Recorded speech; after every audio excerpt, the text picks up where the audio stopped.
Hey YouTube, Mike here. How are we doing today? Today we're going to do part 2 of that Kaizen foam tools. Today we're going to be doing the piece of copper that smooths out the bottom of the Kaizen foam. And then I put some Kaizen foam in a Milwaukee tote and put some drills in it, so I'll demonstrate it inside of that. And then I just want to go over a little bit of the soldering for anyone that really doesn't know too much about soldering, and a little bit of soldering safety on how to store your tanks and your tips. Okay? Alright, first thing today we have the stub out, which is a little bit longer than the other one. So I already made it's an 1 1/8 dowel, 5 inches long and cut. It's 1/2 inch copper. So you're going to be cutting a 5/8 hole because it's 1/2 inch inside diameter, 5/8 outside diameter. So you're going to be cutting a 5/8 Forstner bit hole directly center. Then take your tubing cutter. It's best if you have a tubing cutter.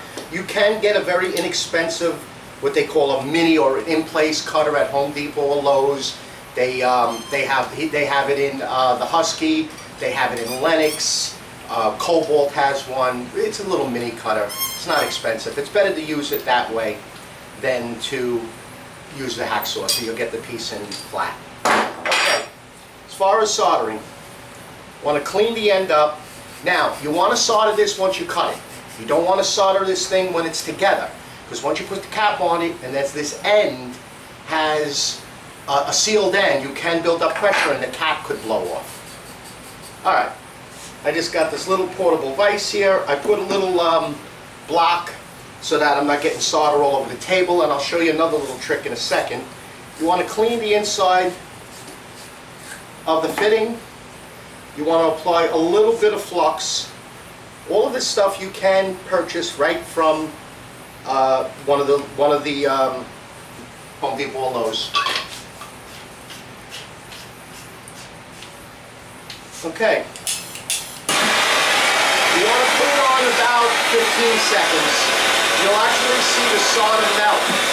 It's always good too to put a rag down below so you prevent the solder from splattering.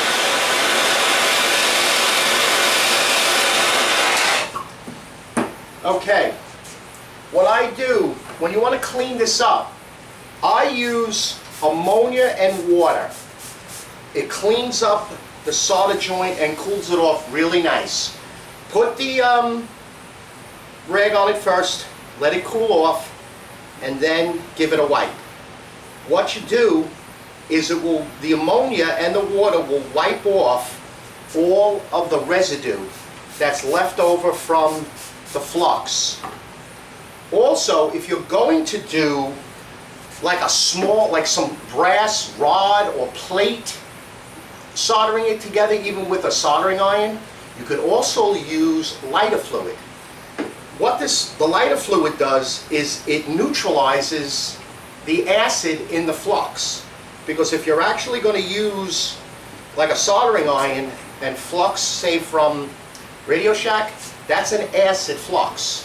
They still have that.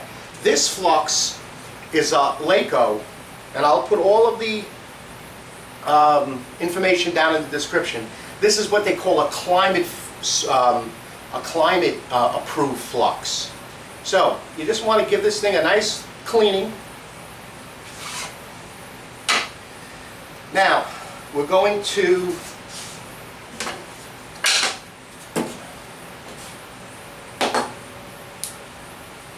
mix up our 5-minute epoxy, which is basically, it's a medium heat epoxy by Gorilla Glue.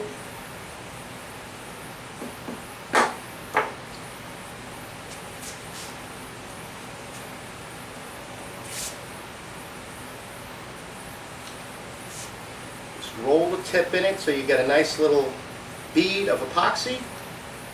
Push it in. Now there is the actual piece that you're going to use to flatten out the bottom of the Kaizen foam. It's also good to give this a little tap.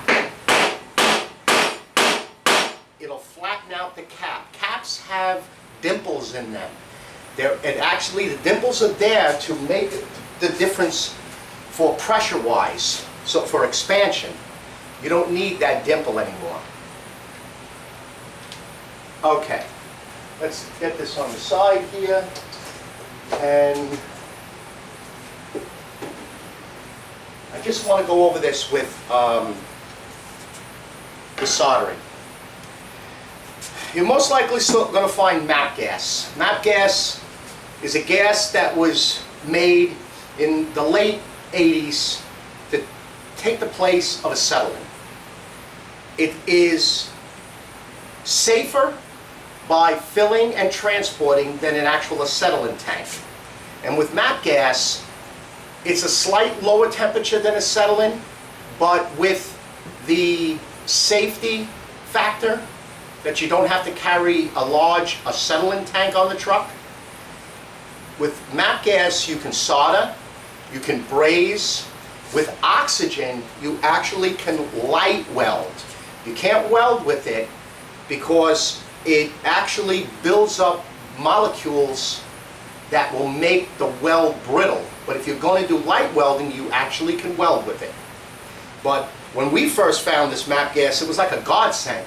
Because if you remember the old tanks, which were blue, the Bernzomatic tank, which was the brand name, that was like a propane derivative. And it was a lighter temperature. This thing can get almost up to 4,000 degrees, where acetylene could get above, you know, probably in the 4,300 degrees. So one of these tanks for a hobbyist will last you 2 years. It is expensive. Now they actually have gone away with MAP gas and actually use like a liquid, almost like an LPG type of gas. So you can purchase these at Home Depot, Lowe's, or any plumbing supply, but don't store the top, the torch tip, and the tank together. This is not a very expensive valve, even if you leave it shut off, where the acetylene tank valves, they're a couple of $100 for the setup. This thing you could purchase most likely for $29.99 up to $59.99. This is actually TurboTorch's brand. You don't want to leave these connected. 2 reasons. One, it could leak. And especially if it's in your garage, your basement shop, you can get gas in the shop. But also, if it falls, it could shear itself off. I store mine in this tote in my truck, and I even keep the cap on, and I keep the cap on the little knob piece that actually draws the MAP out.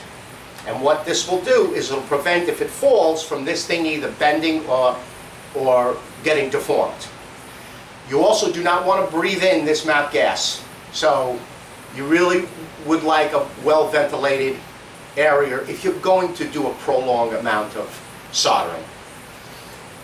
Okay, the piece should be done. Let me just move this stuff over, out of our way. Oh, and the solder, you're most likely, if you can find 50/50 solder, not for soldering any type of water pipe, but for soldering something like this, most likely you're going to find a 95/5 solder, which is actually climate smooth solder. Okay, if you do not want to purchase if you don't want to purchase a tank with a torch, this is a Bernzomatic brand, and what this is it's a torch.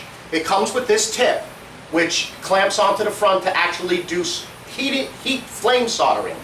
But basically, you flip it, and that's the flame it gives you.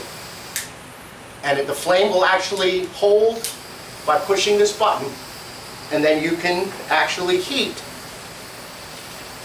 the tip of that piece. All right, let's get this out of the way. I don't know why I put this away, because I want to use it.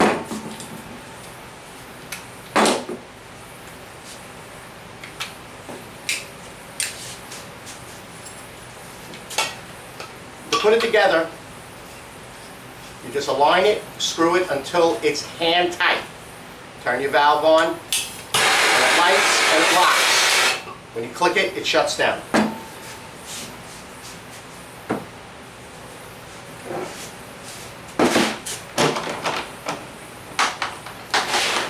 Okay, here is the tote with the Kaizen insert that I made the other day.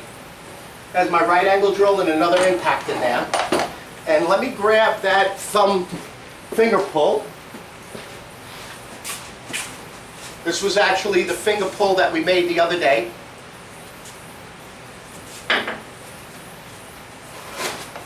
I'm going to take this whole thing out so we have a better video of it. I actually use a rest or a soldering iron.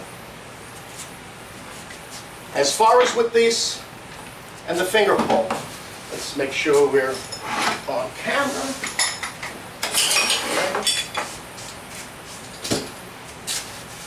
All right. 20 seconds. You don't even have to lock it. Heat up the tip.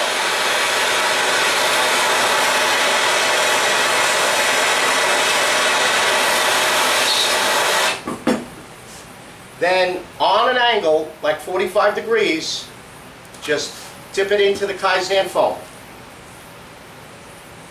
You can actually get 3 of them out of it.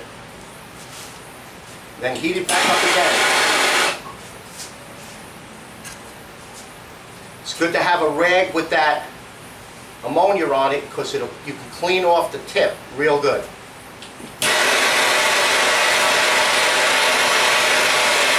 Spin it while you're doing it.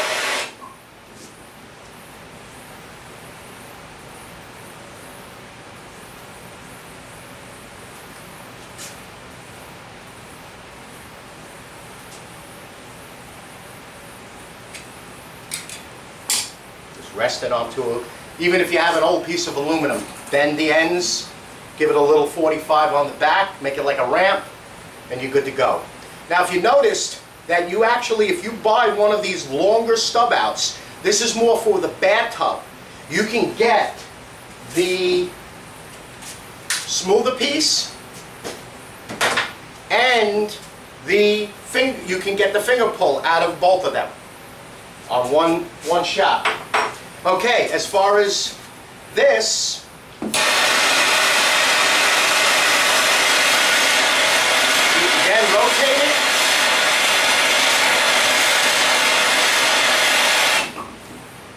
And then just dab it. And all the high spots inside of the Kaizen foam will smooth out.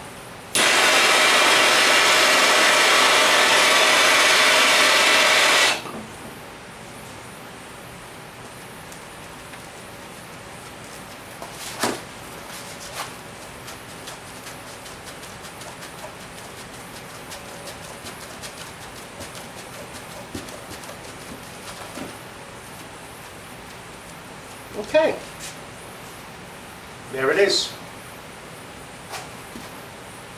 All the height, and as you can see, it does not retain the heat. I put my fingers in there now.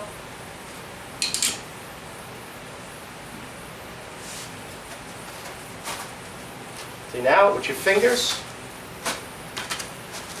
pull the tool right out. These tools, especially this one, as you can see, you really didn't need it. It was just something that I had to show, but you can still get your fingers in there to pull it out. You can pull it out by the belt clip without a problem. All right.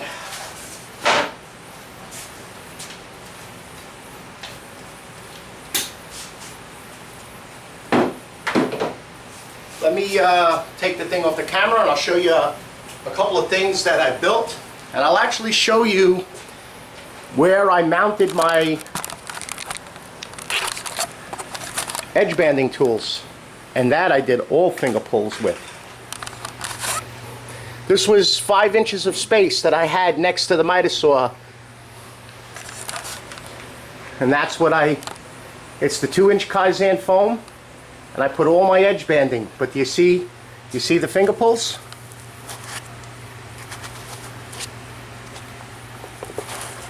Everything will come right out. Okay, over here, I built this for my tape. I actually was going to mount it down onto that, which is actually a shoe rack. That's two things my wife asked me she wanted in the garage, the refrigerator and a shoe rack. So I took one shelf for my pen turning. So instead, I left the edge banding there and just screwed it right to the refrigerator. So now all my tape is in there. Just some leftover 3/4 plywood and 2 pieces of 3/4 CPVC water pipe. And then I built this clamp rack, 38 clamps.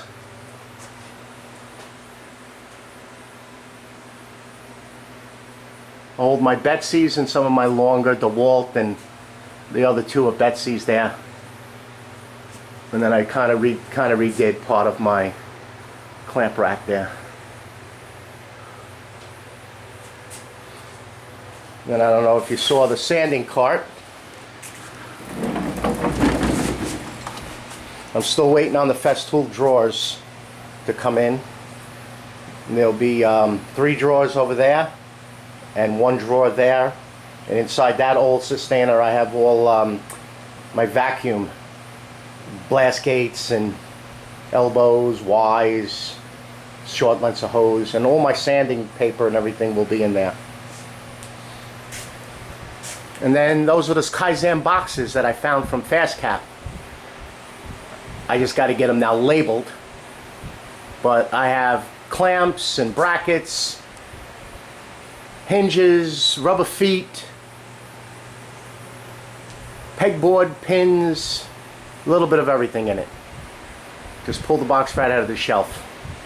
And for those that you didn't see, I put that pegboard up and put all of my Craig clamps in there.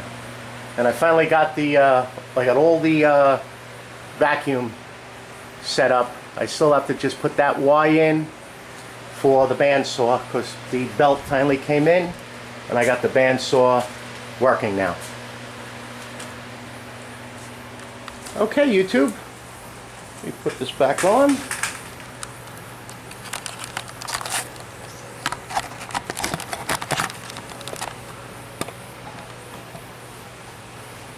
Alright, I will be posting the video today on the sanding cart, the build, and I still have a couple more things I have to finish with the miter saw station, and then my daughter has to edit it, and I'll be posting that. Okay, I hope you all have a good weekend, and I'll see you on the next video. Take care. Bye-bye.